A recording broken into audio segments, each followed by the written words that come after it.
আজকে বানাচ্ছি পোস্তর বড়া। দেখো কীভাবে বানাই আমি পোস্তর বড়া আর পোস্তর বড়ার টক।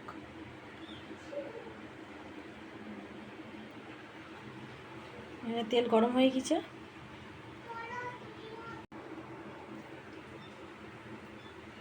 ছোটো ছোটো করে বড়াগুলো দিয়ে দিচ্ছি।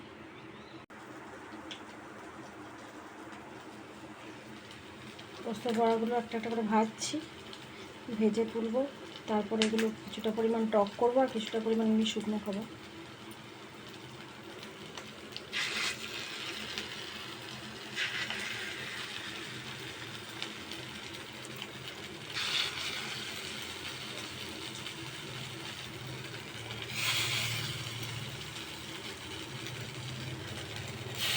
এই পোস্তগুলো আমার বাবা নিয়ে এসেছিল,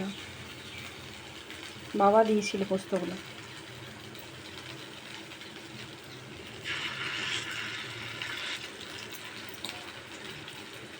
বেশ অনেকটা পোস্ত দিয়েছিল, প্রায় 1.5 কিলো মতন।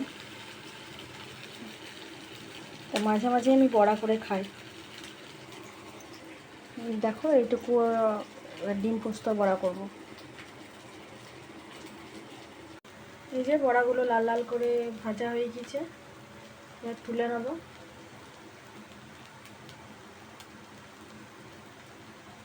এই দেখো এবার তৈরি করছি ডিম পোস্তর বড়া। ওই পোস্ত বাটার মধ্যে একটু পেঁয়াজ বাটা দিয়েছি আর দিয়েছি একটা ডিম, এটা দিয়ে করব ডিম পোস্তর বড়া।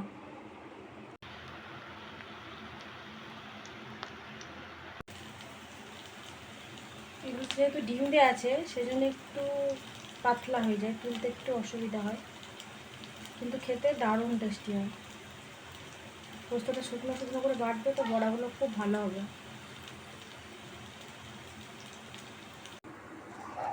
এই দেখো তৈরি হয়ে গেছে। এগুলো হচ্ছে পোস্তর বড়া প্লেন, আর এগুলো হচ্ছে ডিম পোস্তর বড়া। পোস্ত বাটার মধ্যেই ডিম দেওয়া আছে, এই বড়া করা।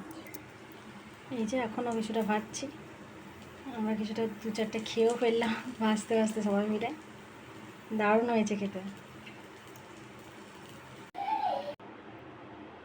পোস্তর বড়ার টক।